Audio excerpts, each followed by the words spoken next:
All right, so topic for today.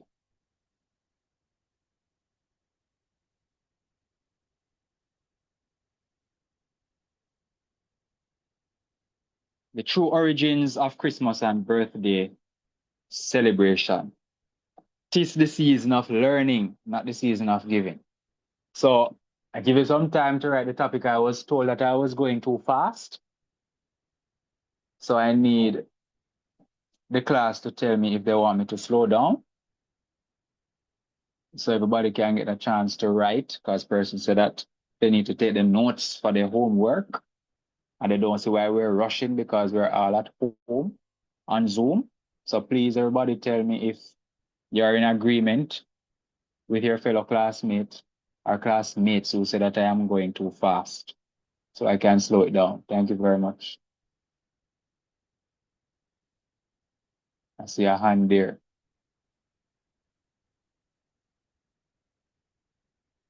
All right. So the true origin of Christmas and birthday celebrations.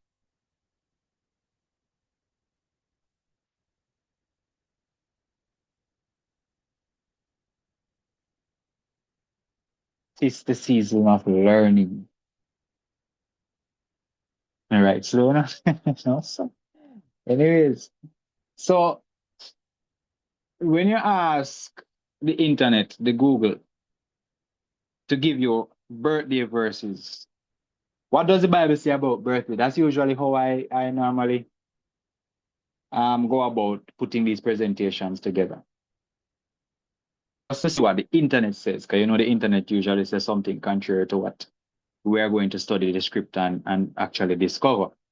But I'm always curious as to what the internet says, so that I can be informed when I am doing my presentation. So when you ask Google to give you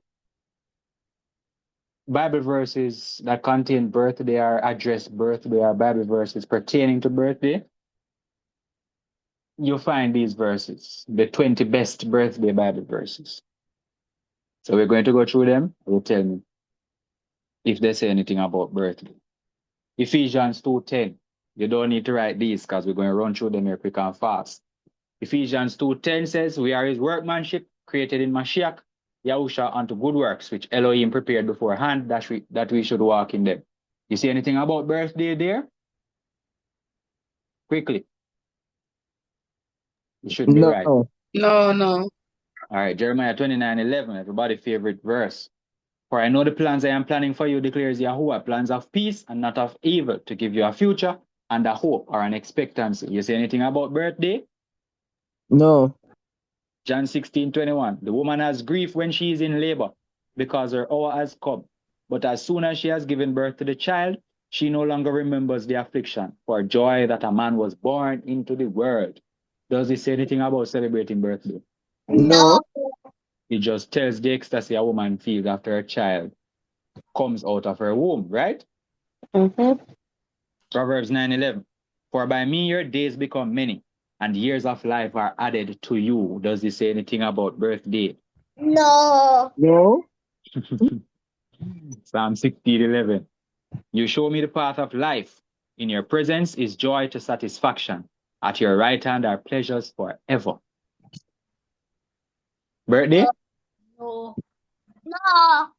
Psalm 24, he does give you according to your heart and fills all your plans. Nothing about birthday. Psalm 27:4, one matter I ask of Yahuwah, this I seek, to dwell in the house of Yahuwah all the days of my life, to see the pleasantness of Yahuwah and to inquire of his temple. Hekal is temple.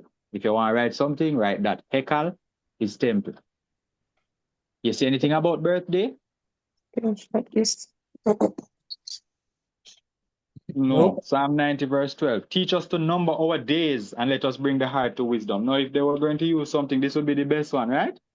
Yeah, fight about Teach numbers. us to number our days, but it's still not telling us about birthday. Just to teach us to number our days and let us bring the heart to wisdom. So basically what the psalmist was saying here, let us understand that our lives are short, so we need to find wisdom before we die, because wisdom is the Torah, right?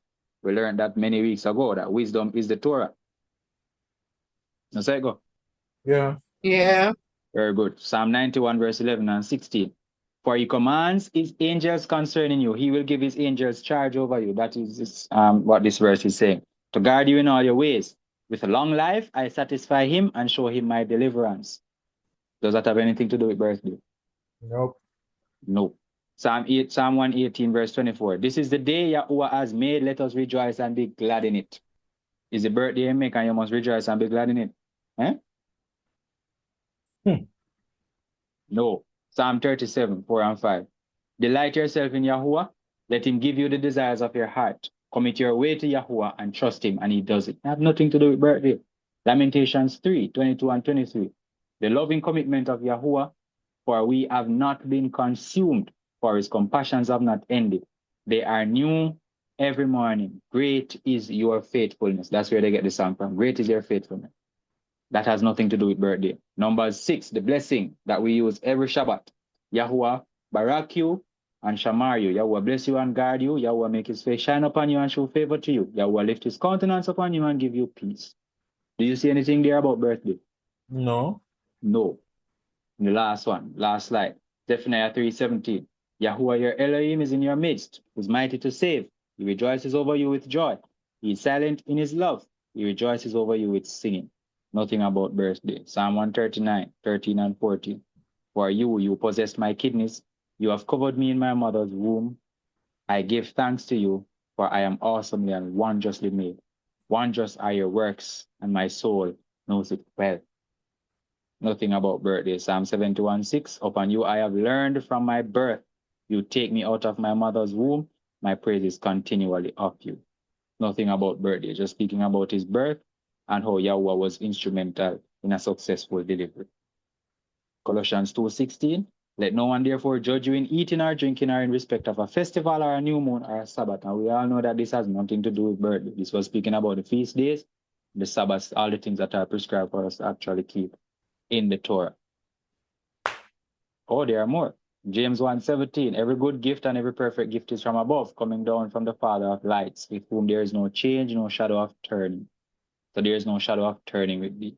Nothing about birthday. 2 Corinthians 9:15. Thanks also to Elohim for his unspeakable gift. They look like the gift is you get on your birthday. Madness. 3 John 1 and 2, 1 verse 2. Beloved ones, I pray for you to do well in every way and be in health as your life is doing well. Nothing to do with birthday. Isaiah 43:1. But now thus said Yahweh your creator, O Jacob, he who formed you, O Yashua. Do not fear, for I have redeemed you. I have called you by your name, and you are mine. Nothing to do with birthday. So now let us go into what the Bible actually says about birthdays. So when you ask Google what the Bible say about birth, you get the 20 best Bible verses that I just went through a while ago that actually don't say anything about your birthday. And those sound like pleasant verses that are saying good things. All of them don't. Yeah. Yahweh bless you. Yahweh give you long life. Yahweh establishes you. All of those nice things. And it's so Numbers nice. your days and all of these Number things. your days and all of these things. Long life. So nice, but it has nothing to do with birthday. This is what the Bible actually says about birthday. Ecclesiastes 7, verse 1 and 8. A good name is better than precious oil, and the day of death than the day of one's birth. What do we do when someone dies? Rejoice. No, what do we actually do when someone dies? Cry. Try. Mourn. So if we feel that hurt when someone actually died, then what we should feel when they're born? About the day of their birth. I'm just saying. Anyway, that is actually what the Bible says about the day of your birth. It said the day of your death is better than the day of your birth. The end of a matter is better than its beginning. In verse 8. Jeremiah 20, Yahu 20, verse 14 to 18. Cursed be the day in which I was born. Let the day not be blessed in which my mother bore me. Let the man be cursed who brought news to my father, saying, a male child has been born to you, making him very glad. So the man cursed everybody were involved in the burning. And let that man be like the cities which Yahweh overthrew and repented not. Let him hear the cry in the morning and the shouting at noon, because I was not slain from the womb. He's saying I should have been slain from the womb, so that my mother should have been my burial site and her womb forever great. Because if she never bring me forth, her womb would have been great. Why did I come forth from the womb to see toil and sorrow and spend my days in shame? And I am not saying that this means that you should hate the day you're born in a bridge. I'm just showing you what the Bible actually says about, or what persons in the Bible actually said about the actual day they were born. So don't take this and go run to the extreme and say you're supposed to hate the day and curse the day and curse the people that will bring the news and nobody never did to smile when you're born. I'm not saying that because this, you have to put it in context. I'm just saying these are actual verses that are speaking about the day of someone's birth. Google won't show you these verses. Baruch, I second never know Baruch. Jeremiah did say it. Huh? I never know Jeremiah did say that to attack. It was Job. Yeah. Second Baruch 10 verse 6. Blessed is he who was not born, or he who having been born has died. So we're seeing there about birth. Better you never did born, Baruch is saying. Job 3 verse 3. Let the day perish wherein I was born, and the night in which it was said there is a male child conceived. Job and Jeremiah in agreement there. Ecclesiasticus or Sirach 23 verse 14. Remember your father and your mother when you sit among great men. Be not forgetful before them, and so you by your custom become a fool, and wish that you had not been born, and curse the day of your nativity. So we're seeing a lot of cursing taking place here on persons' birthday. And there's another verse in Ecclesiastes, I didn't put it here, where I think it's either Ecclesiastes or Lamentation, where it said that the man who was not born is better than the man who was, no, it said that the man who Sir, born and died. sir, Go ahead. yeah, everybody can mute them mic because when they're talking in the background, it's kind of confused. Everybody is muted. I muted the person that was speaking just now. Okay. Yeah. So in Ecclesiastes, it says that the person who born and died is better than the person who is living, and the person who never born at all better than both of them.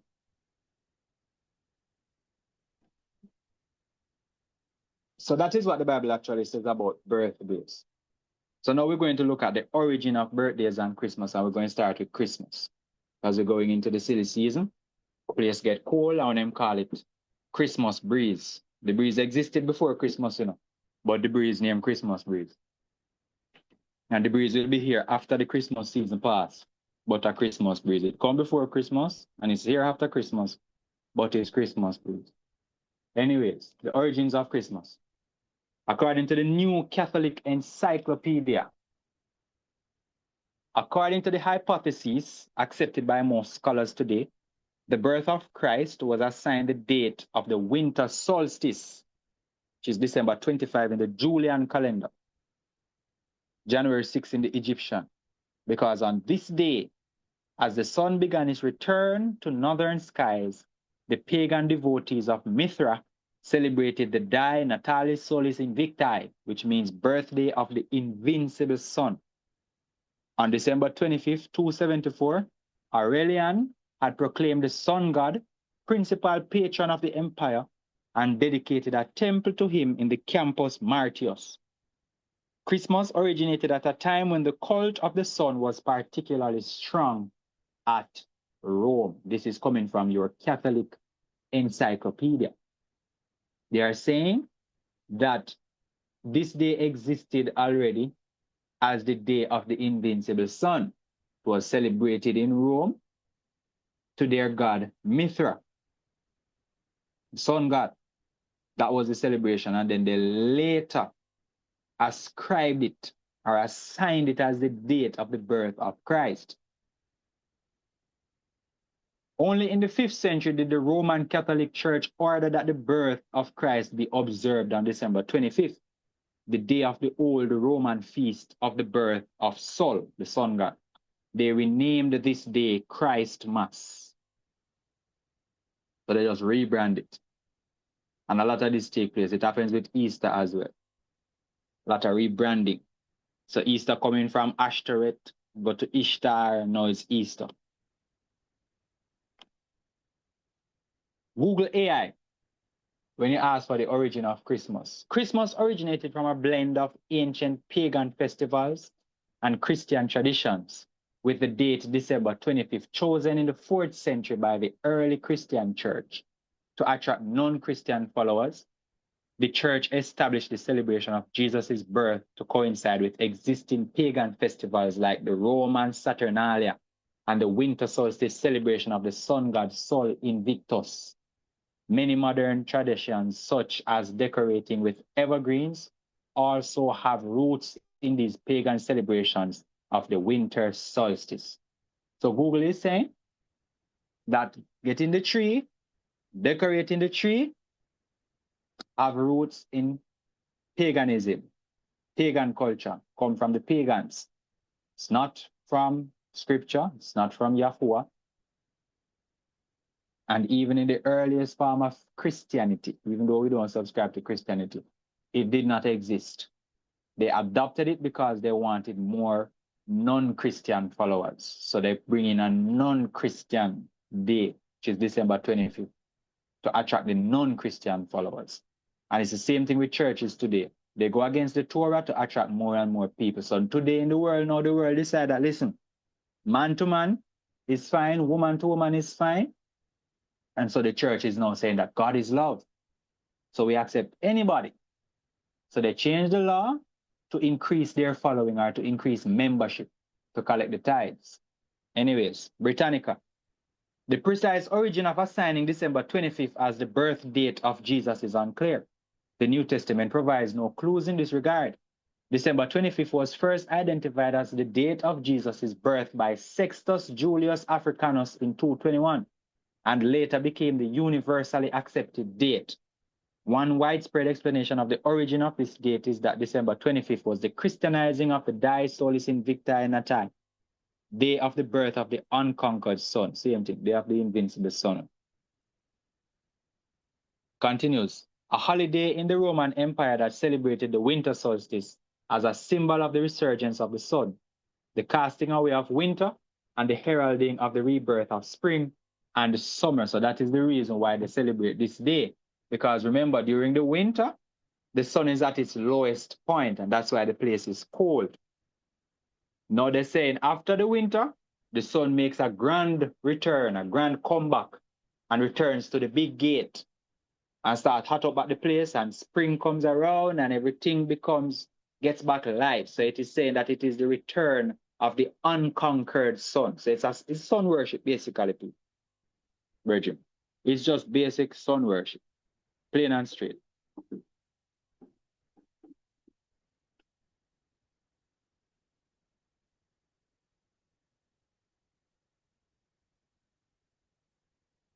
Christian writers frequently made the connection between the rebirth of the sun and the birth of the son, or son of Elohim. One of the difficulties with this view is that it suggests a nonchalant willingness on the part of the Christian church to appropriate a pagan festival when the early church was so intent on distinguishing itself categorically from pagan beliefs and practices. So in other words, Britannica is saying that this is the heights of hypocrisy. A second view suggests that December 25th became the date of Jesus' birth by a priori reasoning that identified the spring equinox as the date of the creation of the world and the 4th day of creation, when the light was created, as the day of Yahusha's or Jesus' conception. So let me break it down again for you. According to them say the angel put the sperm inside of Mary at the spring equinox, which was March 25th.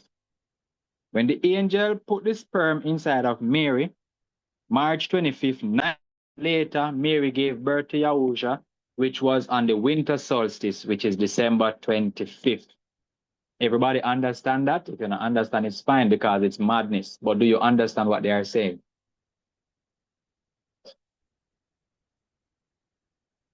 Silence. Yeah. So I want to ask, who tell them, where do they read? Where did they read that the angel impregnated Mary, or however Mary got impregnated, the Immaculate Conception? Who told them that it took place in March at the spring equinox? That question coming on my head when I read it because then that not showing that scripture. Is that in any of our readings? No. So it's unfounded. So again, man just make up something and believe it, right? Right. All right. So let us look at the origin of birthday celebration. So we identify Christmas, realize it's pagan, never started from scripture, because you notice that all the articles that we read just now, they don't give you one scripture, right? You don't get one scripture at all. Everything starts in paganism with the other nations. We haven't seen one scripture from any of the sources. So let us look at birthdays. And these are topics that get you in trouble with your family, unfortunately. And it's usually the time of year when persons in our assembly are conflicted. Persons want to be with their family and are chastised for not being with their family, but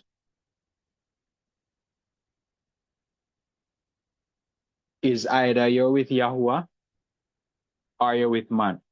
When Yahusha called the disciples said, Master, just give me a minute and let me just go and bury my my family member. Yahusha said, let the dead bury the dead. Let me stop the share screen. Somebody is marking on the screen.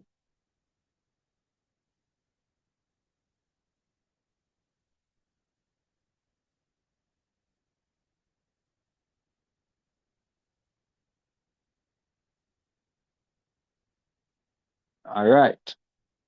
So he said, let the dead bury the dead. So we have to decide who we are walking with. It's either you're walking with Yahuwah or you're walking with your family. Anyways, according to Martin G. Collins, many historical sources show that Christmas was not observed by Christians from Christ's time to about AD 300. Saturnalia, December 7 to 24, and Brumalia, December 25th, continued as pagan celebrations by the Romans well into the 4th century.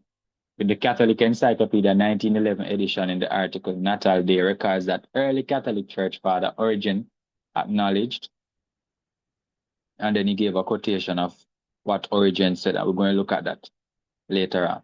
New Catholic Encyclopedia again on birthday. In the scriptures, no one is recorded to have kept a feast or held a great banquet on his birthday. It is only sinners like Pharaoh and Herod who make great rejoicings over the day which they were born into this world. This is coming from the Catholic Encyclopedia. And we don't need it from them. I'm just showing you that this is coming from a church source. The head of the church, as the Catholic is responsible, the Roman Catholic is responsible for the organization known as church and for the religion known as Christianity.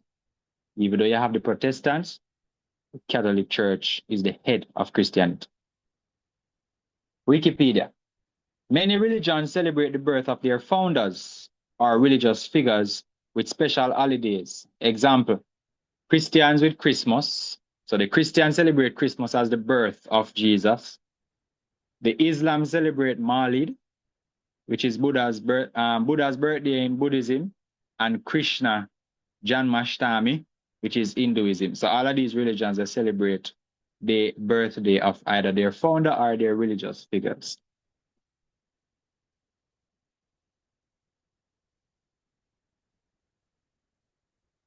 This is what Origen said now. As some laws were concerned with a child's exact age, Origen is an early church father, as they would call them. One of them historian that you ever hear about Josephus and these kind of men. Origen is one of them early church fathers. Josephus is a Jewish historian. Origen is an early church father, one of them ancient man that will give you accurate information about the church.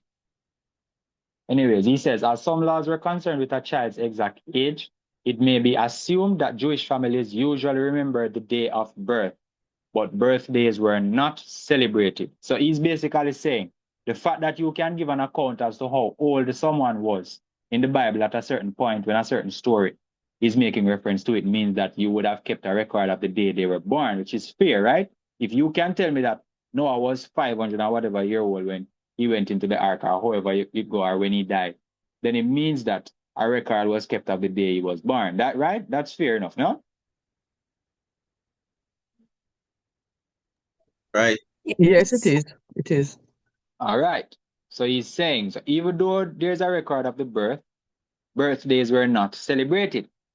And he's now referencing to Josephus. So Origen, an early church father, is referencing Josephus, which is a Jewish historian who lived shortly after Yahusha died.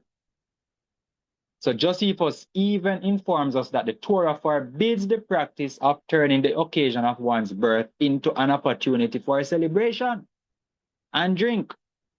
The Gospels note the birthday celebrations of Herod Antipas, but Tannaitic literature from about AD 10 to approximately AD 220 mentions the celebration of birthdays only as a Gentile practice. What does the word Gentile mean? Other nations. Other nations, write it in your book. Gentile mean other nations. What does heathen mean?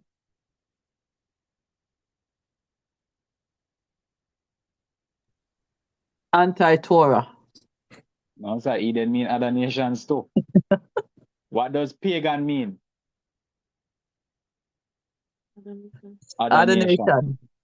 So write the three of them. Gentile, heathen, pagan, all of them other nations. The Hebrew word is goyim. Goyim. Goyim, nations. It is of the other nations.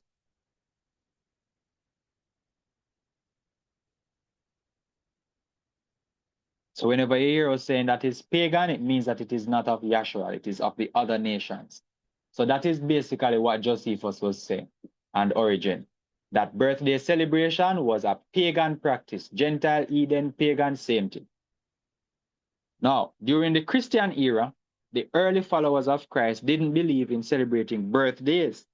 Their belief was that only in death was their true deliverance worthy of honoring. A reference to Ecclesiastes 7 verse 1, where Solomon asserts that the day of one's death is better than the day of one's birth. Them early church people are so like them that read them Bible properly, right? They also Right. believe Yes, man. Yes, man. They also believe that Egyptian and Greek birthday celebrations were pagan festivals and should not be duplicated. And that comes from the strange origins of our modern birthday customs. Now, look at what the Jehovah's Witnesses say now. The Jehovah's Witnesses are not preoccupied with the roots of every custom. Yet when the scripture gives such pointed indications, we do not ignore them. The early Christians did not celebrate birthdays. The World Book Encyclopedia says that they considered the celebration of anyone's birth to be a pagan custom, not of Yahshua, not of the Bible, not of the people of the Bible, not of the Hebrews. And the last reference to birthday before we look at who bring it in. Of all the holy people in the scriptures, no one is recorded to have kept a feast or held a great banquet on his birthday. It is only sinners like Pharaoh and Herod who make great rejoicings over the day on which they were born into this world. And that is what Origen said. So birthday celebrations began with the Egyptians. I notice people not writing. They're going to have to watch back and write these things. So the birthday began with the Egyptians. Scholars who study the Bible say that the earliest mention of a birthday was around 3000 BCE and was in reference to a pharaoh's birthday. But further study implies that this was not their birth into the world, but actually their birth as a god. Because remember that the pharaohs in Egypt were considered to be a god. And the birthday celebration was not actually a celebration of the day they came from their mother's womb, but actually the day they became a god. So get it straight. That is actually the origin of your birthday and what it originally meant. So the inventors, the Egyptians. So you can just put Egyptians and put inventors. Them invent it. Give you some time to write. We'll soon finish with the whole heap of history and get into the nice part. Worry yourself. We labor for learning before we grow old, for learning is better than silver and gold. Silver and gold will vanish away, but a Sorry, good Torah study will never decay. yeah, confused.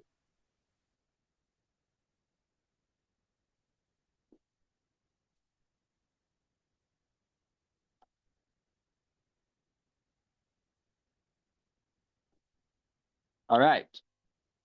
So when Egyptian pharaohs were crowned in ancient Egypt, they were... Hold on, I could see. Is everything you're writing from the slide? No.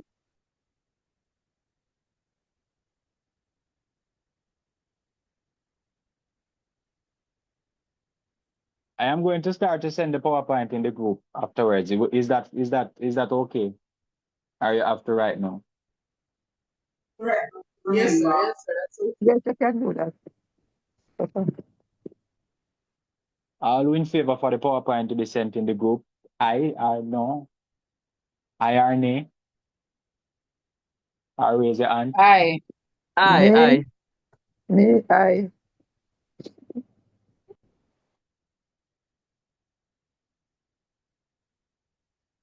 Okay.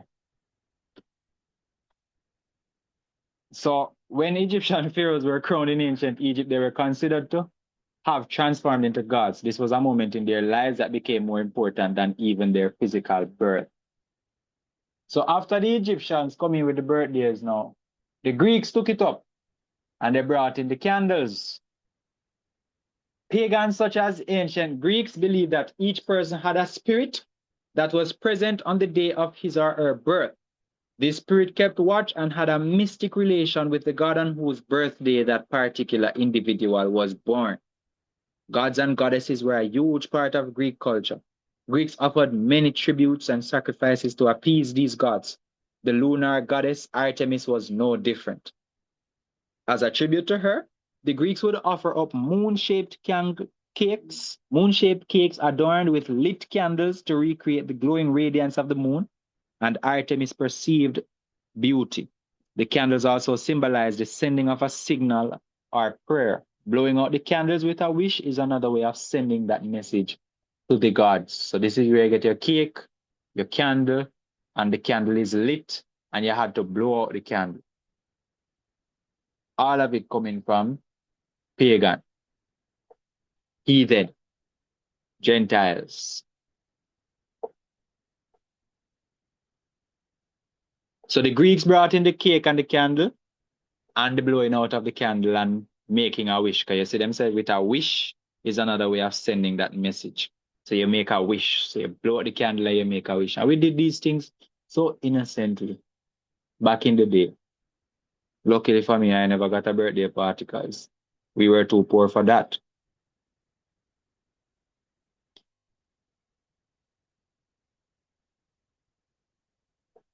Anyways, the Romans now regularized the birthday thing.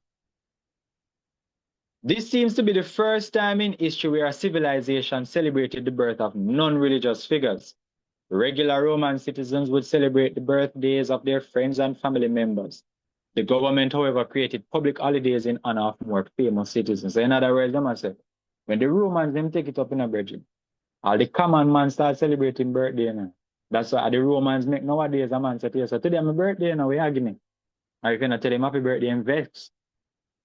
The Romans cause it because when the Greeks had it, just special people and people with their money deal with the birthday thing. The Romans make it for the common folk. So it's popular now, mainstream. And then the Germans with the cake. So Kinderfeste, which started in the late 18th century, was the name for a German birthday party that is closest to today's style of parties. This party was held for German kids or Kinder and featured a birthday cake adorned with candles. Kids were given one candle atop the cake for each year they had been alive, plus one for the hope of living for at least one more year. Blowing out these candles while making a wish was a big part of these celebrations. So the Germans basically popularized the cake and the party. Because the Greeks had the cake already, but the German used the amount of candle on the cake that is in alignment with the amount of years you've been living. You blow it out, you make a wish, and you have the big bash party excitement. That the Germans are responsible for that. And lastly, our lovely Americans wrote the happy birthday song and sealed the deal. Now, if you look at the history and the nations that are mentioned, you will realize that all of these nations that brought in the birthday celebration are responsible for the captivity of Yisrael at some point in our history. The Egyptians held us captive first, then the Greeks, then the Romans, the Germans at one point, and the Americans are holding us captive as we speak. So this birthday celebration thing is from our captors, and we celebrate it. That's like the Halloween. And so when I see Jamaica start to have Halloween party, you have to really wonder where we are as a people. We've lost our identity and our culture and our individuality and our sense of direction, because Halloween is a clear celebration of the dead. We shouldn't even be involved in Black Friday, because if you know the history of Black Friday, then you wouldn't support it. But that's a story for another day. So the Egyptians invented, the Greeks brought in the candles and the cake and the wishing. The Romans regularized the celebration. The common folk was now able to celebrate his birthday. It became more mainstream. And then the Germans brought in the party with the cake, with the amount of candles representing the amount of years you are living or you have been living. And the Americans sealed the deal with the happy birthday song, and brings us to this point now where we have birthday parties and all of the excitement celebration. Good, everybody? Body still here following? Yeah. Yes. Yeah. So let us look at some birthday instances now in the Torah and the Bible itself. What transpired at actual birthday parties? First one is Pharaoh's birthday. Genesis 40. On the third day, verse 20, Pharaoh's birthday. On the third day was Pharaoh's birthday. It came to be that he made a feast for all his servants, party a keeping, birthday. And he lifted up the head of the chief cupbearer and the chief baker among his servants. And he restored the chief cupbearer to his post of cupbearer again, and he placed the cup in Pharaoh's hand. But he hanged the chief baker as Joseph had interpreted to them. And the chief cupbearer did not remember Joseph, but forgot him. So one servant lose him head. He hung him by his neck, and he died. That took place on Pharaoh's birthday. So that is one thing that happened on a birthday in the Bible.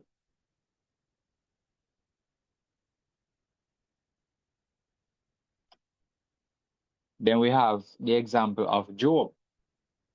This is a debated one, whether or not it was a birthday celebration. Job 1, verse 1 to 5. Now there was a man in the land of Uz whose name was Job, and that man was perfect and straight, one who feared Elohim and turned aside from evil. So this man was perfect. He feared Yahweh, and he did not do anything evil.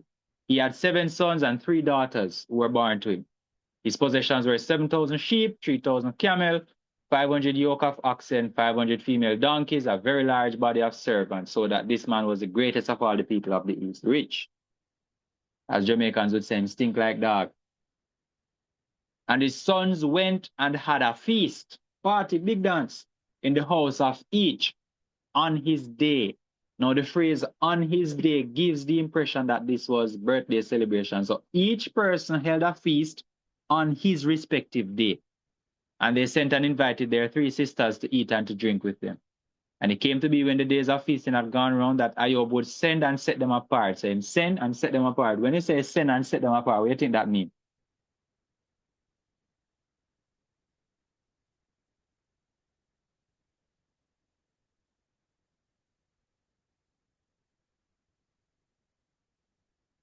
Nobody? Yes, they have been taken out of the regular group and put aside. So he set them apart. So when you're setting apart something, you're putting it Mhm. aside for a purpose. Yeah. You're going to say, why him set them apart? So you would rise early in the morning and offer ascending offerings, the number of them all. So that means that based on the amount of them, he made that amount of offering, one for each.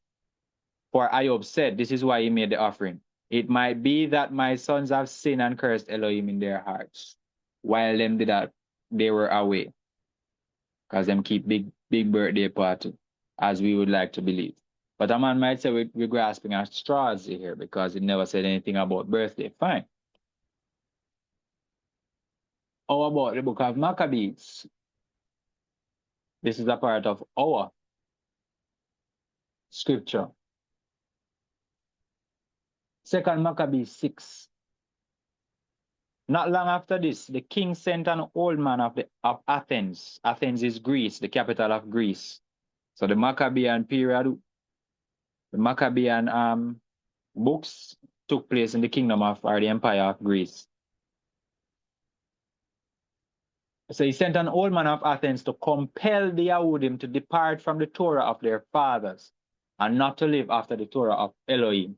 So he sent an old man from Greece, because he's of Athens, so he's a Greek old man, to compel the Jews to depart from the Torah of their fathers. What does it mean to compel somebody? Convince them. Huh? Yeah, to convince them. Convince, so nice. Force. If they were forced. They were They were forced. forced. Compel means to force. At least when it's used when you see it used in the Bible, it actually means force. When you look at the Hebrew word, it actually means forced.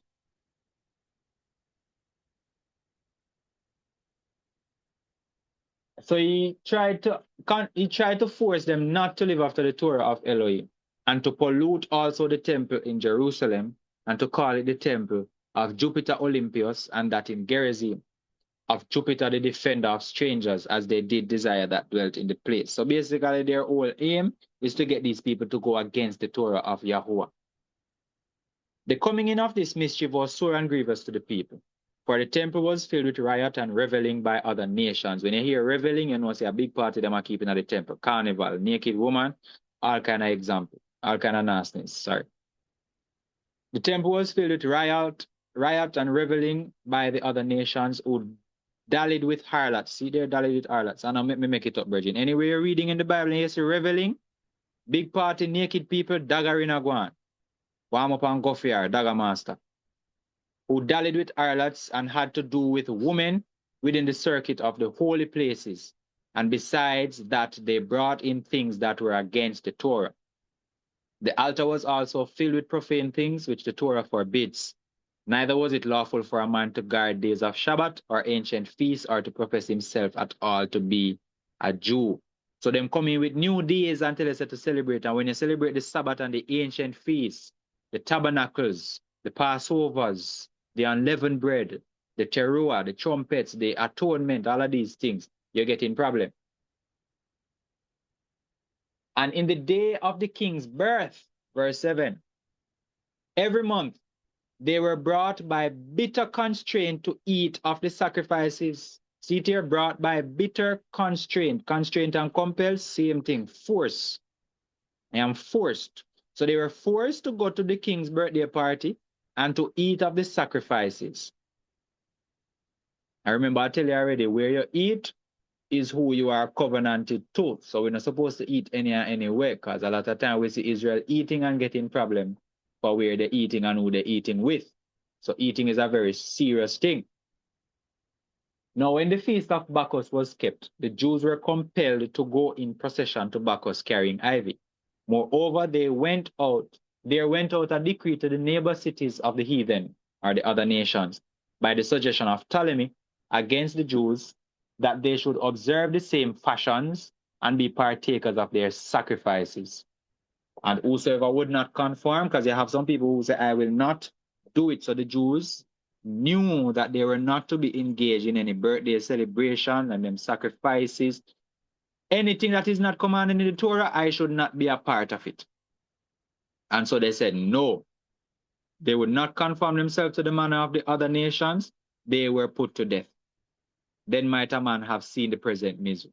For there were 2 women brought who had circumcised their children, whom when they had openly led round about the city, the babes hanging at their breasts, they cast them down headlong from the wall. So they killed the women because they circumcised their sons, and it was against the Greek law to circumcise. They don't want any Yisrael or Hebrew practices. And these people did it nonetheless and faced the consequences. And the last example from the Bible in relation to birthday is Herod's birthday. And a lot of us should be familiar with this story. Herod's birthday in the New Testament, Matthew 14 and Mark 6. Matthew 14 first from verse 1 to 5. At the time, Herod, the district ruler, heard the report about Yahusha. Yahusha was born. And said to his servants, this is John the Baptist, Yochanan the Immerser, John the Baptist. He has risen from the dead, and that is why these mighty powers are at work in him. For Herod had arrested John, bound him and put him in prison because of Herodias, his brother's Philip's wife. For John had said to him, it is not right for you to have her. And wishing to kill him, he feared the crowd because they held him as a prophet. So in other words, let me break it down. Herod take him brother wife. His brother named Philip, brother married to a woman named Herodias. Herod loved the woman, take the woman. And brother wife and his brother not dead. John, being John, mincing no words, John said to him, listen, it is not right for you to have her, give her back. Him vex, so he wanted to kill John because of the woman. But he could not kill him because the people held John as a prophet and they would have rioted. So he locked him up and have him in a prison. Now we get to Mark 6, verse 21. A suitable day came now when Herod on his birthday gave a feast. So birthday party again for his great men and the high officers and the chief men of Galilee. And when the daughter of Herodias herself came in and danced, so him girlfriend, him woman, daughter come in and she dancing. She pleased Herod. She do one of the bad dance. Where the dance them name nowadays. So not tell me one of the she do the drift. She bust a bad drift. And say she no want mash up in here. And Herod say, all right, nobody mash up in here. And him said to her, say, he was pleased. And those who sat with him, everybody clap and say, yeah, she can drift, man. She bad. And she do the right to walk. And him say, what? Anyways, them say we have to put it on the TikTok. So the sovereign, the king said to the girl, ask me whatever you wish and I shall give it to you. So a long time dance party I keep bridging, dance contest. She win the dance contest and then say, like how you win the dance contest, tell me what you want. And he swore to her, whatever you ask me, I shall give you up to half of my kingdom if you ask it. A bad dance she put on with you, you know. She win the competition. And she went out and said to her mother, what shall I ask? So the girl no if you ask. So she go to her mother, she said, Mommy, Herod saying, we give me up to half of the kingdom. We must ask him because me boss a bad drift for understand a rifle walk and everybody love it. Them are crazy. Where the other one in Dirt Bombs? Anyways. And the mother said to her, ask for the head of John the Baptist. Remember, all of this is taking place Herod's birthday party.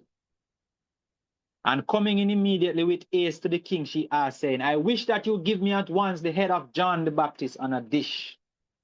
And the king, becoming deeply grieved because of the oaths and because of those who sat with him and did not wish to refuse her because he promised, the king straightway sent an executioner and commanded his head to be brought. And he went and beheaded him in prison and brought his head on a dish and gave it to the girl. And the girl gave it to her mother. And when his disciples heard of it, they came and took away his dead body and laid it in a tomb. So our dearest Yochanan, Yahuchanan, incorrectly translated as John. His name is Yahuchanan. It means Yahuwah as favored. Yahu and Canaan, which means favor. Yahuwah as favor. So our dear Yahuchanan, the man sent as Elijah, Eliyahu, was killed because of a birthday celebration and a promise that was made to a young girl who was drifting and rifle walking and dirt bouncing and willy bouncing before the king. And that is how our dearest John lost his life at a birthday celebration. Now, does it really matter? class, students. Does it really matter if you keep birthday? It's harmful. It's harmless, right? You're just celebrating your birth and it's harmless celebration. Happy birthday to you. May the dear Lord bless you. How old are you? And you put your hand in her, and we know how it go. Does it really matter? Do you think Yahweh is concerned whether or not we celebrate birthdays? Yes, I know that he's convinced that he cares as to if we do or do not celebrate birthday. All right. Anybody else? Is there anybody who think it's a non-issue and we shouldn't? You don't think Yahweh cares? So you have more important things to be worried about. Can you raise your hand? Baby, I remember God that we say he cares, so I didn't even put anything in scripture to say that we should celebrate. So I would say he cares. So what about may the dear Lord bless you? That's a Lord, he never say Yahweh.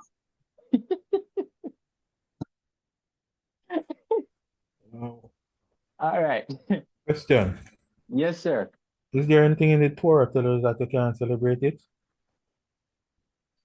Well, very good question. So we're going to have to address that now. Does it really matter? So if I can show you in the Torah, in the prophets, examples of Israel deviating and following the customs of pagans and getting into trouble, then that should suffice as warning enough to us that we should not deviate and follow the customs of pagans. Is that fair? Yeah. All right, so let us go. Yisrael and the golden calf. I remember we're dealing with Christmas and birthday. We don't want to forget that. We're not focusing on birthday only. Watch it now and follow the story properly. Everybody wake up now. We get to the nice part. Yisrael and the golden calf. Is everybody here? Let me get a thumbs up from everybody, a hand. Everybody, visitor, everybody. I need to know that everybody is here. Are we not moving on?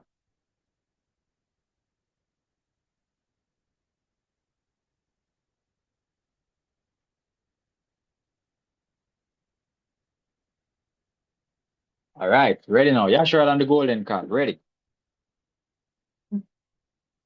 Zoom user, that's Murphy, right? Yes, it is. Yeah, I'm gonna change my name. All right, brother. All right. Welcome. Glad you are here. All right, Exodus 32, Yisrael and the golden calf. Follow the story carefully now, because I'm sure a lot of us never seen this before, unless you remember from a previous presentation. Verse 1.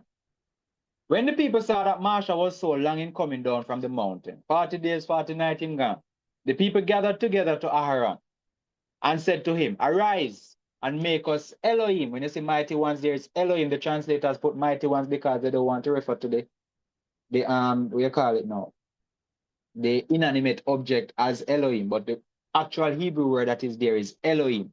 So the people say, Arise, Aaron, you sit down there, going like your beauty, and you're not beauty. Make us Elohim, who go before us. For this Mashah, the man who brought us up out of the land of Mitzrayim, we do not know what has become of him. So they asked for Elohim, right? Mm-hmm. All right. So Aaron said to them, Take off the golden earrings which are in the ears of your wives, your sons, and your daughters, and bring them to me. Stick a pin. This verse is also proof that Yasharal wore jewelry in their ears, men and women. Anyways, moving on. Bring them to me. And he took this from their hand, and he formed it with an engraving tool, and made a molded calf. And they said, This is your mighty one, your Elohim, O Yasharal, that brought you out of the land of Mitzrayim. Stick up in again. Who brought Yasharal out of the land of Egypt? Yahuwah. You sure? Yes, Yahuwah with his mighty hand. Anybody else sure that is Yahweh brought Yasharal out of Mitzrayim? Yes. Yes. Okay, very good. So Yahuwah brought Yasharal out of Mitzrayim. The name of the Elohim that brought Yasharal out of Mitzrayim is Yahuwah. And the people then make a calf, and they said that this is the Elohim that brought you out of the land of Mitzrayim. So who were the people making? They said, I'm gonna make Yahweh. Huh? The Yahweh. And Elohim. All right. Anyways, look at verse 5. Aaron saw and built a slaughter place, an altar before it, and Aaron called out and said, tomorrow is a festival to who? Yahweh. Yahuwah. Okay. So they made a golden calf, assigned a day that Yahweh did not tell them to assign as a festival, and they said that this festival is to Yahweh. Yahuwah. Yahuwah. So you tell me now, if we as a people decide that December 25th is going to be a festival day for us, and we are assigning it to Yahuwah, even though we don't see commanded in Leviticus 23 that you're supposed to assemble on December 25th, but we take it upon ourselves and say December 25th is a festival, we are assigning it to Yahuwah. Would that be correct based on this example that we are seeing here, what Yisrael did? Absolutely not. No, Yahweh would be so. Let us continue with the story. They rose early on the next day, offered ascending offerings, brought peace offerings, and the people sat down to eat and to drink, and they rose up to play. Rose up to play means music and excitement. Dirt bounce are going again and Willie bounce on everybody.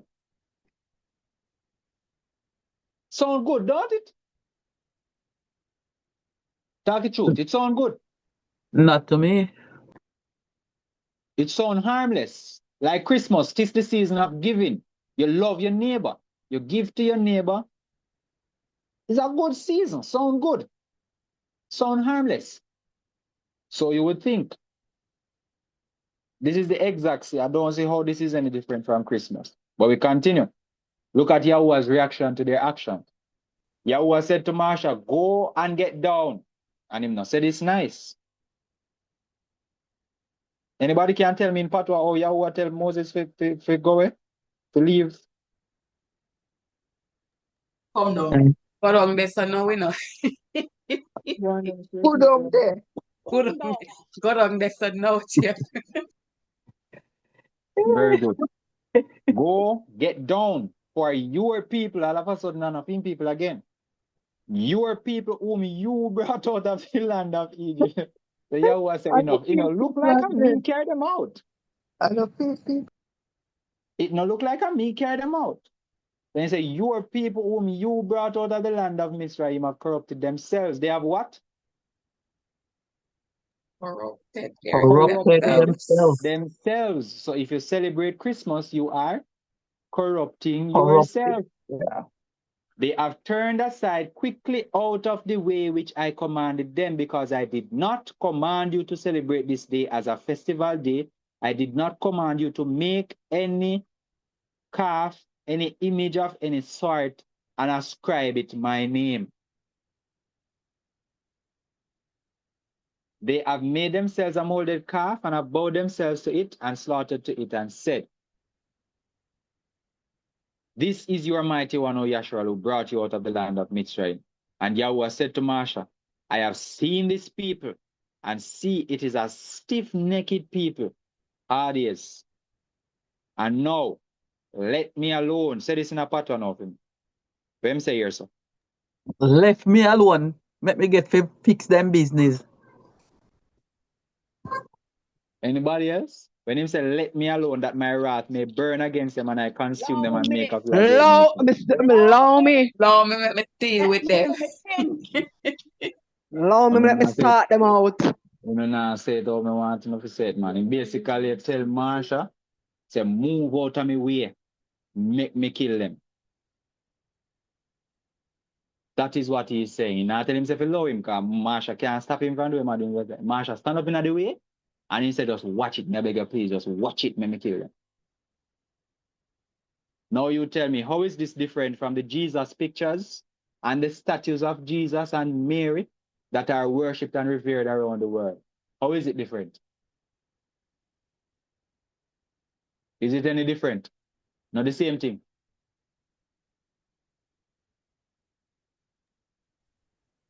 One and the same. Is this any different from Christmas? ascribing it as the day of Yahusha's birth? Not at all. No different. It's not a day that is commanded in scripture, not a day that we should be involved in a celebration. Simply that reason. And if this example don't suit you, watch this. Jeroboam, the evil king. Most persons know him as Jeroboam. Correct name is Jeroboam. 1 Kings 12. Follow me nice and neat now.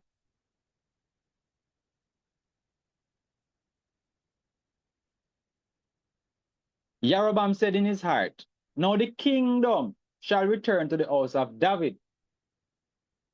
Because for those who don't know, King David died, Solomon his son took over. Solomon got in trouble with Yahweh for his many women and going after the women's culture. And so Yahweh said that I am going to tear the kingdom because of your actions. Yahweh split the kingdom in two, left a piece because of the promise that he made to David that his kingdom will be an eternal kingdom. So Israel as a nation was split in two. 10 tribes remained north and they became known as the kingdom of Israel. 2 tribes remained south, they became known as the kingdom of Judah. Jeroboam became the king of Israel.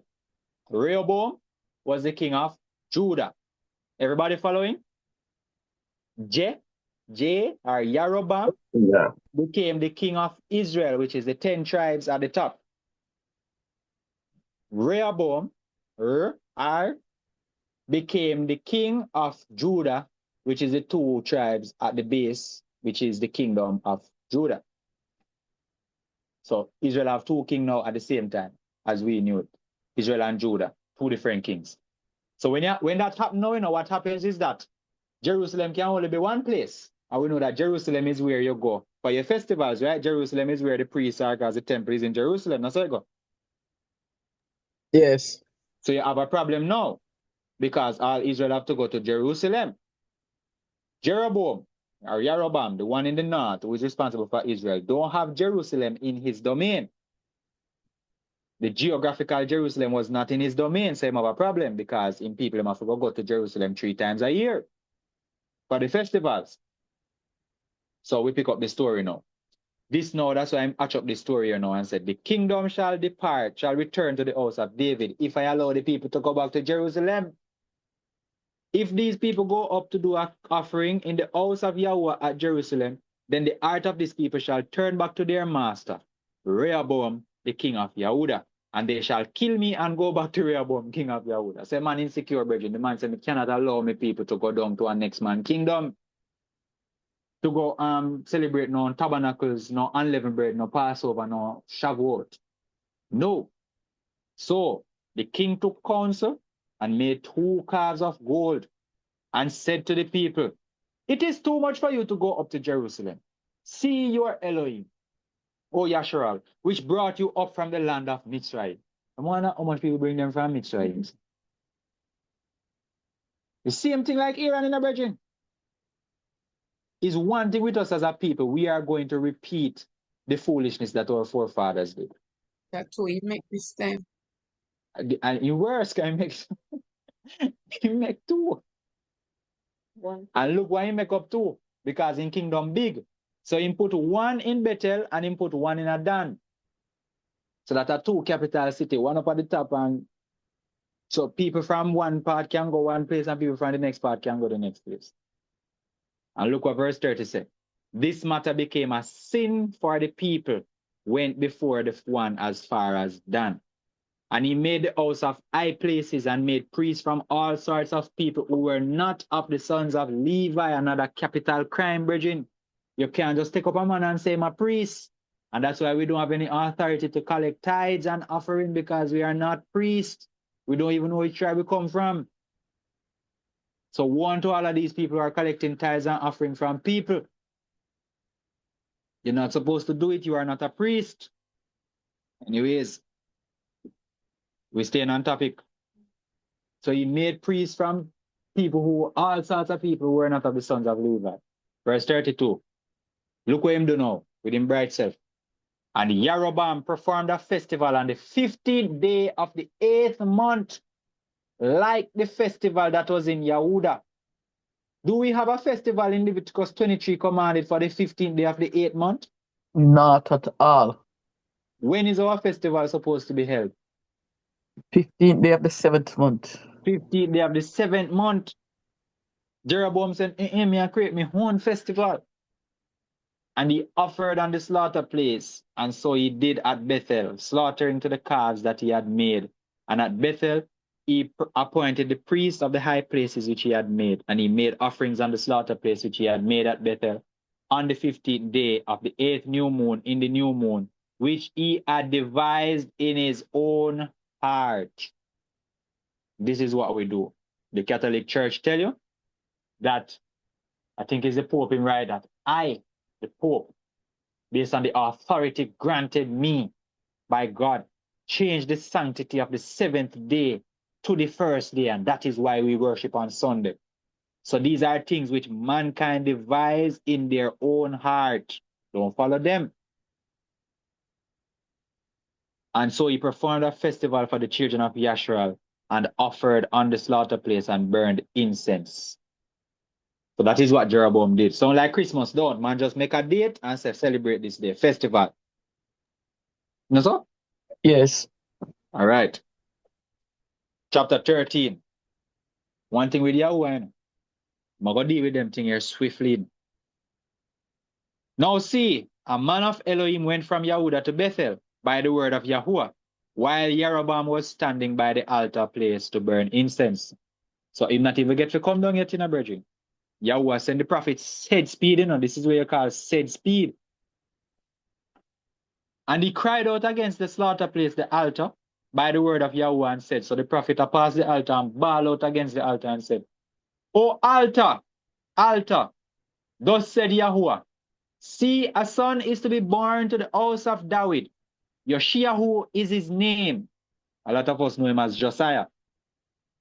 And on you he shall slaughter the priests. So the priest, the prophet here is talking to the altar. And the prophet said, the prophet not even look for Jeroboam in a brethren. The man attacked to the altar. You know. The man said, altar, altar. A king is to be born. His name is Josiah. And on you, Mr. Altar, he is going to sacrifice.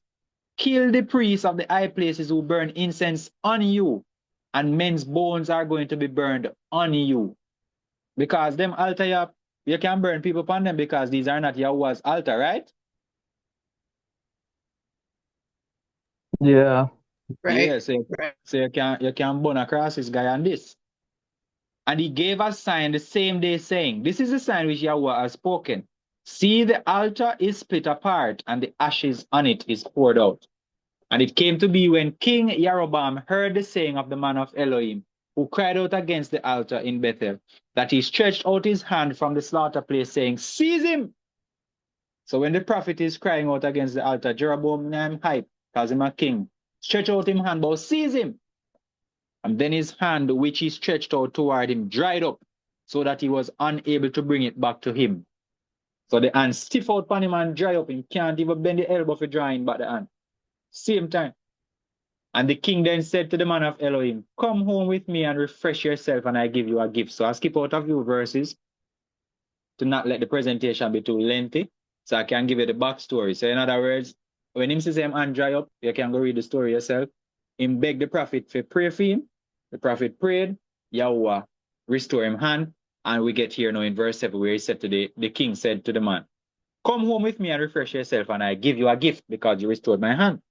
But the man of Elohim said to the king, if you were to give me half of your house, I do not go in with you, nor do I eat bread nor drink water in this place. For so he commanded me by the word of Yahuwah, saying, do not eat bread nor drink water, nor return by the same way you came. So the prophet said to the king, I cannot go into your house. Not all way you want to give me, I can't take it, because Yahuwah said me not even to stop. We must deliver the message, not eat no bread, no drink no water, return by the same way you came.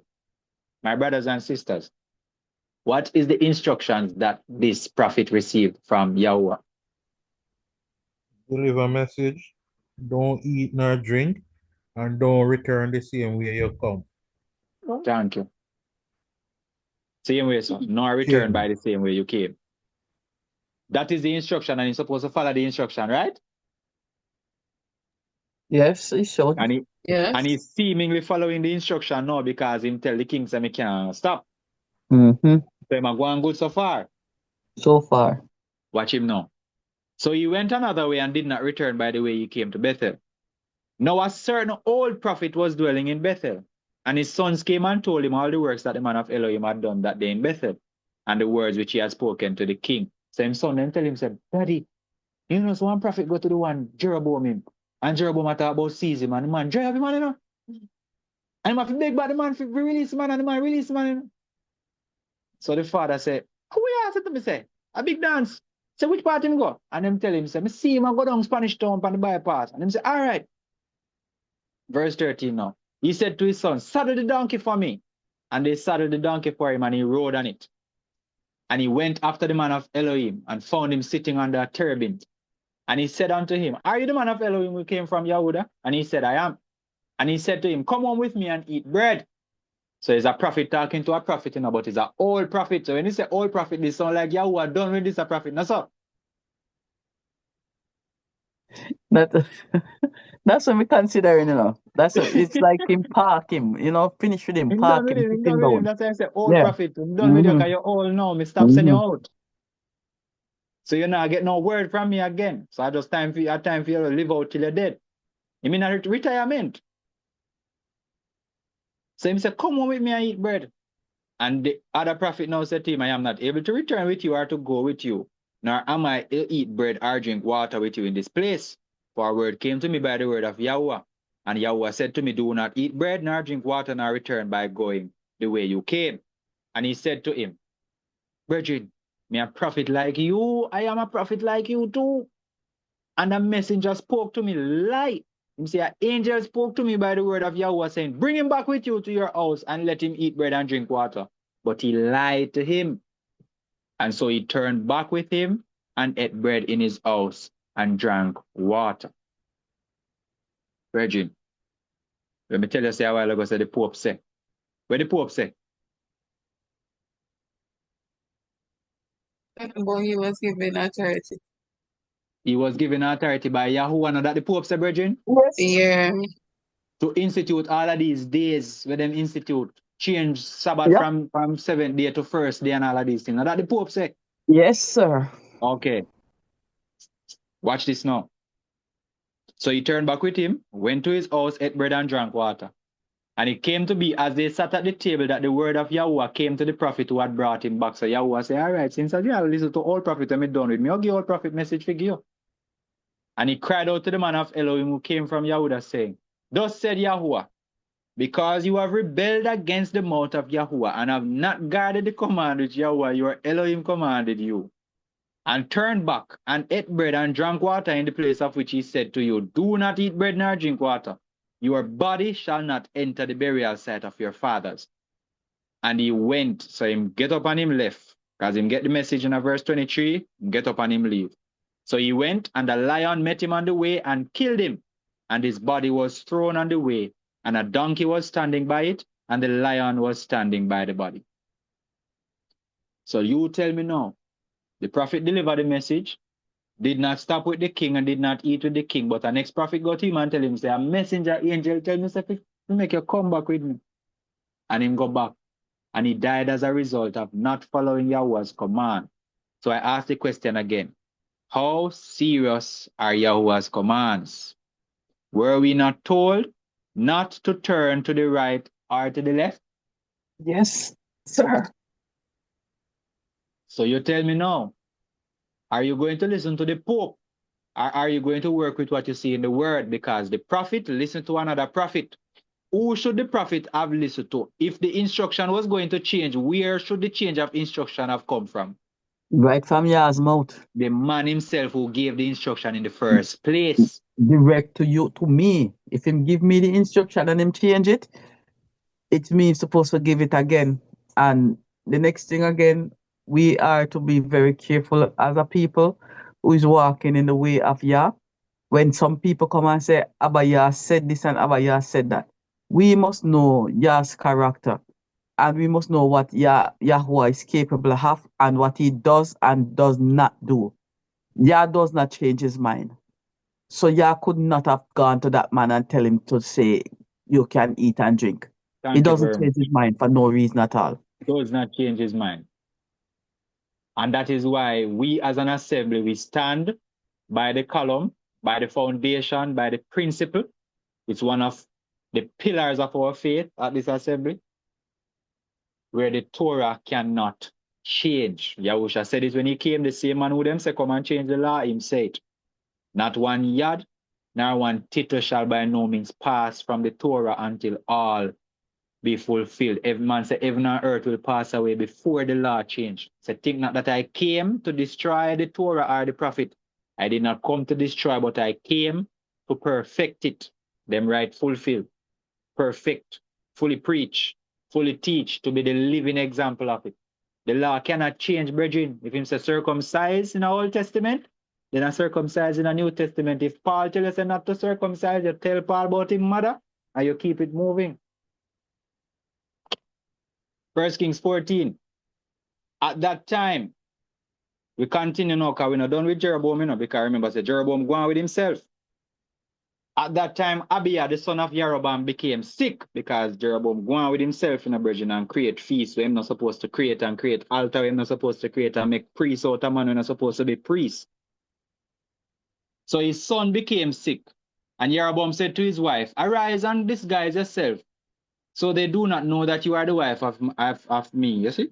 And go to Shiloh and see Achiah, the prophet is there, who spoke to me of becoming king over these people. So the same prophet who turned me in a king, go to that prophet, because it's my prophet, and go find out what is happening with this child here. Verse 5, Yahweh had said to Achiah, see, the wife of Jeroboam is coming to ask you a word about her son. So she disguised herself, and she don't want the prophet know. She has say, is she? Or Yahweh preps the prophet and says, she have come and disguise herself. Just know say she. Yahweh, I'm involved in the mix-up, ramp with him, So the wife of Jeroboam is coming to ask you word about her son, for he is sick. Speak to her thus and thus, for it shall be when she comes in that she makes herself strange, as in she's going to disguise herself. So him said, tell her this. So it came to be when Achiah heard the sound of her footsteps as she came through the door, he said to her, come in, wife of Jeroboam.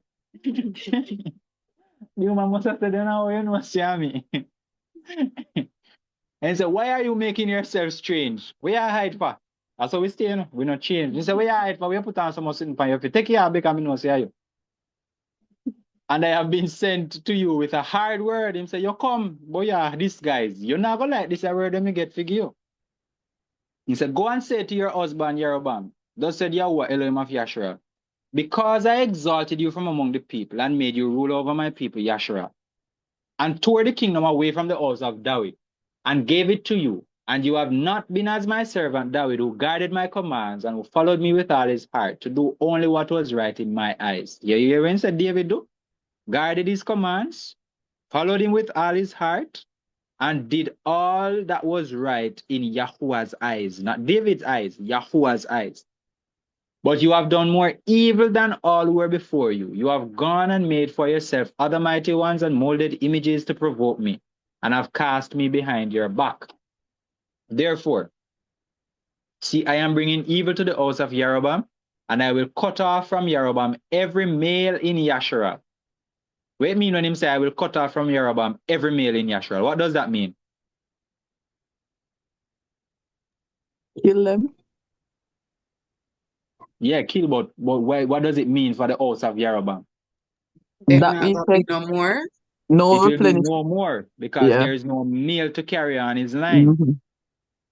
So his name is going to be blotted. This is when you read the Torah and it says your name will be blotted out of Israel. That is what is happening to Jeroboam here. So him say, I will cut off every male from Jeroboam in Yashua, whether shut up or left at large, and sweep away the remnant of the house of Jeroboam as one sweeps away dung until it is all gone. What is dung? Because you think me just talk and me face it. Doodoo. Doodoo. Okay, thank you very much. And this is your creator speaking. Very feisty. A very feisty individual. 11. Those of Jeroboam who die in the city, the dogs will eat. And those who die in the field, the birds of the heavens do eat. Janker go for them. For Yahweh has spoken it. And you arise and go to your house. When your feet enter the city, your child shall die. And all Yisrael shall mourn for him and bury him, for he is the only one of Jeroboam who shall come to the burial site. And look what Yahweh said. Yahweh said, this child that I am going to kill is the only one who will be buried, because in him there is found a good report toward Yahuwah Elohim of Yisrael in the house of Jeroboam. So that is the mercy that was given to the child to be buried. Yahweh is not somebody to be played with, brethren. He's not somebody to be played with. And Yahweh shall raise up for himself a king over Yisrael who cuts off the house of Jeroboam this day and even now. And Yahweh shall strike Yisrael as a reed is shaken in the water, and shall pluck Yisrael from this good soil which he gave to their fathers. And we know how this go already. They went off into exile because of their celebration of things that Yahweh did not command them to celebrate, instituting days that Yahweh did not prescribe in the Torah in Leviticus 23. Conclusion. Other nations, pagan or heathen traditions. What does the Torah say about these things? What does the Torah say about pagan traditions? The Christmas, the birthday, the Easter, the Mother's Day, the Father's Day. Yes, they are pagan. The Valentine's Day. Valentines come from homosexuality. Mother's Day is in celebration of the goddess of fertility. All of these days, your anniversary, all of them. What does the Torah say about all of these celebrations?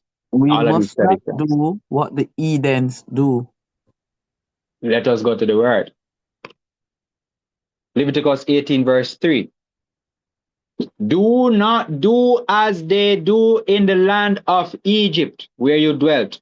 Do not do as they do in the land of Canaan where I am bringing you. Do not walk in their laws. In other words, if you don't understand, let me break it down in a patois. You see where you come from? Not do where you see them do there. And you see where you go? Not do where you go, they go see them and do. So where that left you with? Tell me what that left you with. Your own custom and style. Your Do own what custom and Yahweh style when said me I you show are to you do. right now. The things that I am teaching you now that you are in this wilderness, those are the things that you are supposed to do. Not what you are accustomed to, and not what you are going to come into contact with as you venture into this world here. Deuteronomy 18 verse 9.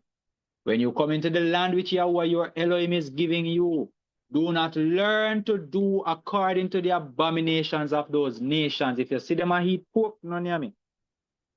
If you see them take up his salt shaker and shake it on the fall, not do it. Because you're not going to command if you do it in the Torah. Joshua 23, verse 6 and 7 and 8. You shall be very strong to guard and to do all that is written in the book of the Torah of Mashah, so as not to turn aside from it right or left, so as not to go in among these nations, these who remain among you, and make no mention of the name of their mighty ones, nor swear by them. Every time you say Easter, you call the name of them mighty ones, Ashtoreth, Ishtar, same smell. Valentines, all of them. Don't swear by them, nor serve them, nor bow down to them, the Christmas tree. But cling to Yahuwah your Elohim as you have done to this day. Joshua warned them. Deuteronomy 4, 15 to 19. Therefore, diligently guard yourselves. What does it mean to diligently guard yourselves, brethren?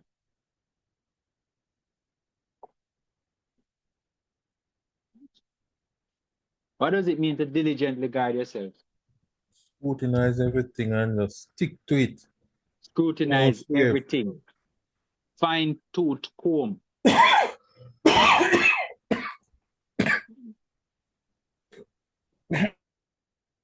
So diligently guard yourself. For you saw, look what I'm saying here, so. So you see the Jesus, the white man with the blonde hair and blue eye? It now go work.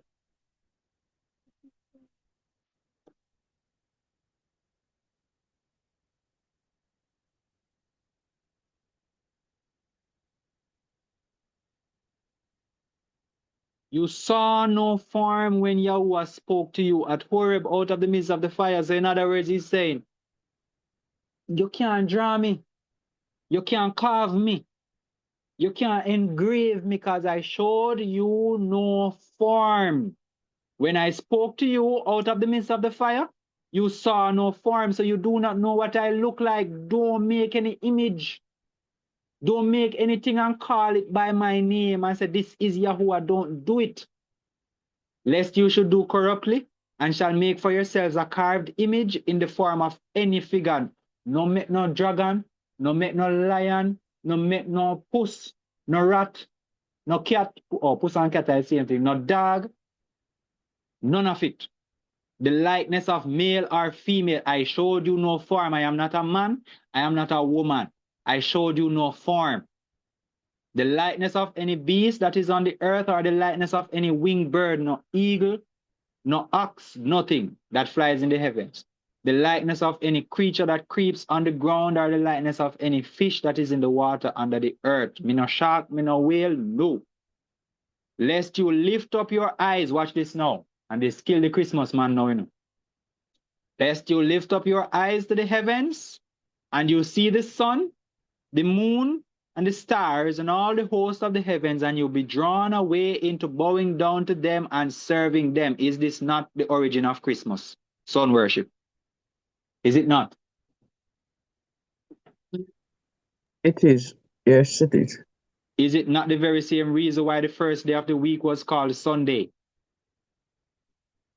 In honor of the sun. Is it not the very same reason why the second day of the week was called Monday, in honor of the moon? Is it not the same reason why the second day of the third day of the week was called Tuesday, in honor of them God? Thursday is in honor of Thor, the Greek god, or the what them call it? In some of the mythology, Norse mythology. Friday is Freya's day, Norse mythology again. Saturday is Saturn day. Again, the heavens they're looking into and ascribing these days names to these days in honor of their gods. The months of the year. August is for Augustus Caesar. July, Julius Caesar. All of these things, brethren, now we can go for days.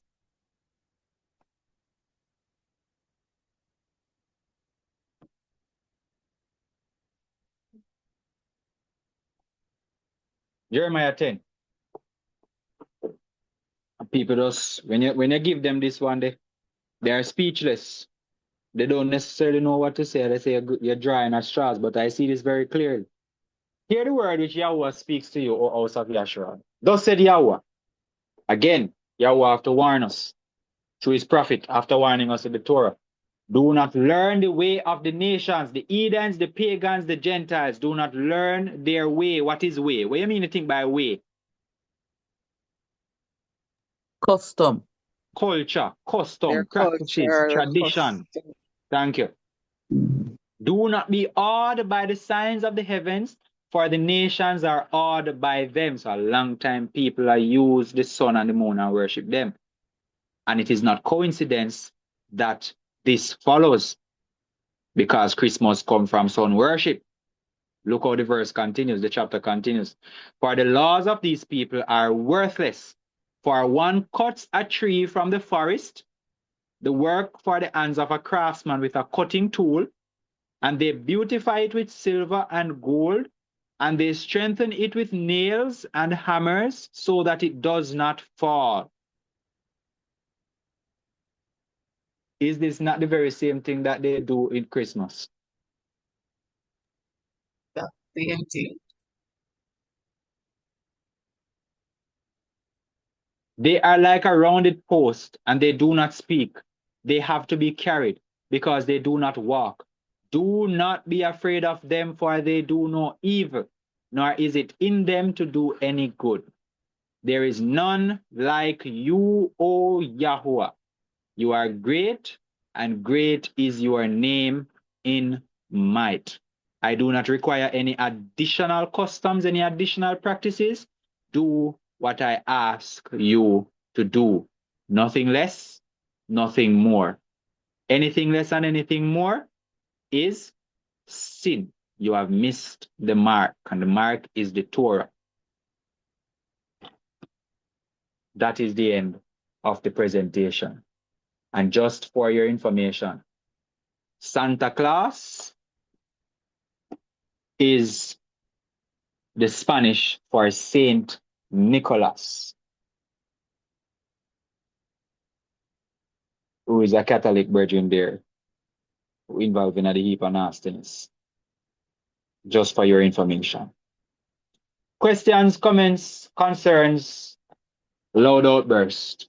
The floor is open for you to give your piece. Does it matter that we celebrate or do not celebrate birthdays and Christmas? Does it carry any weight? Yes, it does matter.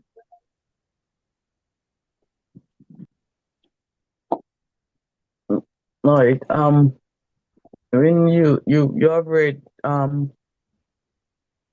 chapter 1, and it says that Ayub had offered sacrifices for his children, and the word in there is that they may have, or if they have, or maybe they have sinned. And the word there, the phrase that they use right there in regards to they may have, it may be that my sons have sinned. So the phrase it may be Hebrew word is olahi. And when you go to the ancient Hebrew lexicon, it points you to JF, and the F is to have what you are without. To have what you are without. So, and the other one is if would that pre-adventure. So the fact that they have gone in on their particular days, this is something that is not within their culture, and they have gone to do it, and that's the reason for him to be making the sacrifice, so that they can be pardoned for their sin. So when you said one may scratch at that verse and say that it doesn't say birthday or stuff like that, you know. So that's the reason for me to highlight that. And the other thing is that we as a people, we are to know what to do and what not to do. And everything to do is in the word of Yahweh. And things that are not to do, some of them are inscribed in the word of Yahweh, and some of them, he boldly said, do what I say and don't do as the heathen do. And that's what we are to stick with as a people, walking, aspiring toward the ancient part. Thank you.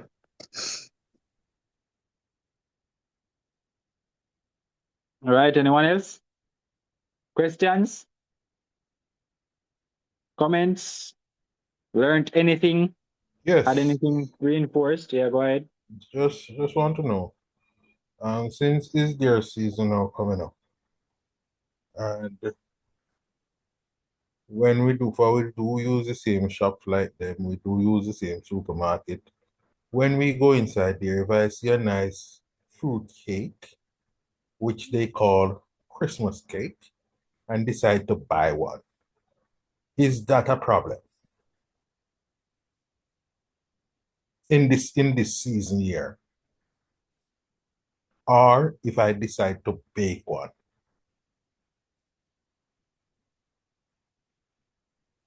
I'd more be inclined to bake it. So why difference? Consume, we have a consume it and where we take it. Them are gonna put them Christmas label on it.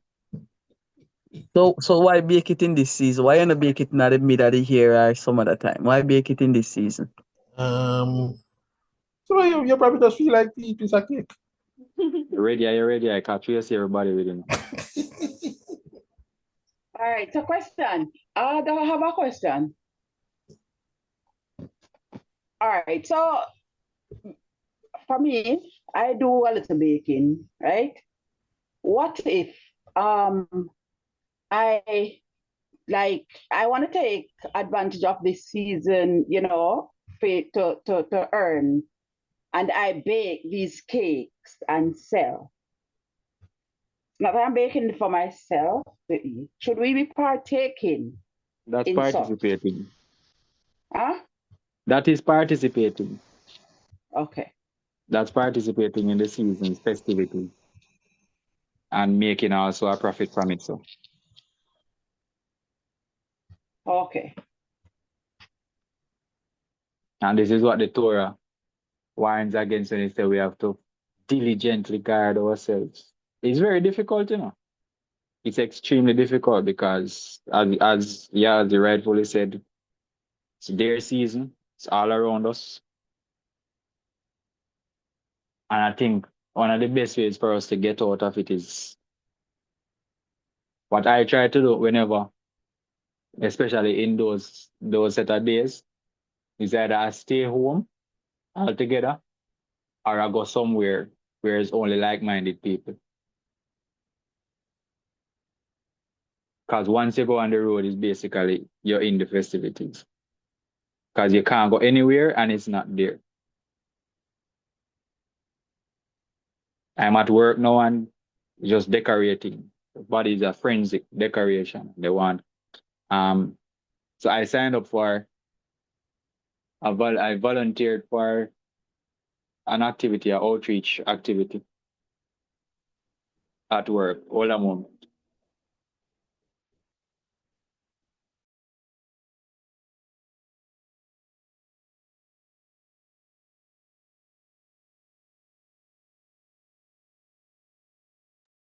Yeah, sorry about that. So I volunteered for an activity at work. We're supposed to go to a primary school next week. So I was in a meeting today where they were giving more information on what is to take place. And I was sitting in the meeting waiting to hear if it's some Christmas thing, because how it was proposed to me, it never have anything to do with Christmas. It was just something that they had to do. And it's because of the storm where they never did it earlier. And now things getting back to normalcy, they're going to do it now. So when I was there and me here, so them said them I go give out gifts and something. I started listening over here if it's Christmas something. And then luckily it had nothing to do with Christmas, and the gifts are actually related to the workplace. So I say, all right, fine, I can be a part of this. So it's something where you have to constantly be watching yourself and constantly just be on your P's and your Q's, because it's easy for us to find ourselves in the middle of a Christmas celebration. Very difficult. It's the time of the year when workplaces have them end of year party, and persons will say to you, it's not a Christmas party, man. It's end of year, and it's just for the what you call it now, for us to celebrate. But we not even believe that it is the end of our year either, because it's not the end of our years. Go ahead. Yes. One more thing. I was still thinking along the line, but may have some crates a backer. But me did I decide to I will clean them up and get rid of them in the month, yeah. And buy some juice with it. So may I wonder right now if that would be a part of beer What you thing. call juice? Liquor and soft drinks. So you talk, man, talk straight. You think YouTube are gonna strike you? I think so. Change out the back of them in this season and see. So me I wonder right now if that will be a part of their thing. That not have anything to do with anything. Remember we drink liquor right through, Yeah. So suppose me decide to buy some cereal too. Cereal beer and them thing there. Cereal would be a part of them thing too, Me still I say to you, say, you Sorry, what now? right to You the buy, here. Mr. I'm still saying to you, you specifically leave the buckle them for this month to clean them up, carry them, go trade them for the liquor. Is that so? I don't No, agree with that it's one just a because the time of buckle and year the where liquor we not know have we nothing to do with normally do Christmas. it. Eh? It's just a time of year where we know we normally do it. You normally do it this time of the year. Yes. Well, don't do it this time of the year, because if you do it this time of the year, it seems as if you're partaking of the whole shebang that is taking place. I don't agree.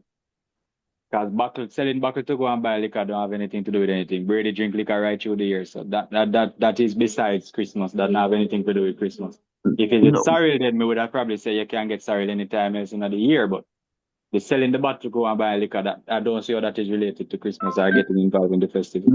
Yeah, the question I asked him, if he specifically save it for this time of the year, and he said yes. That's what he said. Yeah, I said normally this time of the year we normally do it. Okay. You do that at this time of the year for any specific purpose? No, just to change, you get to that back of them at this time. As I said, these are time of the year where we normally change back. Maybe it's to gear up towards because I don't know, we grew up on street, so we follow the tradition. Okay. So maybe we might have to change it. Whether or not Selling it have anything to do with it, maybe we have to go try change it. selling buckles don't have nothing to do with Christmas. So I don't see the issue. If you ask me about the cake and the sorrel, then probably may say whatever. But I and if rather it's a steer from case, it if it's still. a case where sorrel only beer one time a year, then when the sorrel beer, you drink it because it's a fruit to come from tree. But you know, been with them and then celebration.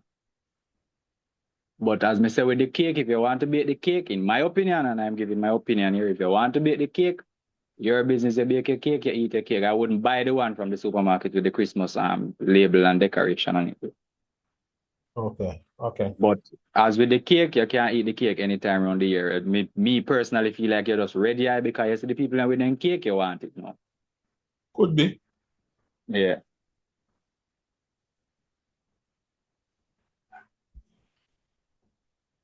I am going to stop the recording because some music is playing in my background and I don't want YouTube to flag the video. So we're going to call the recording a night for now and we continue our discussion off air.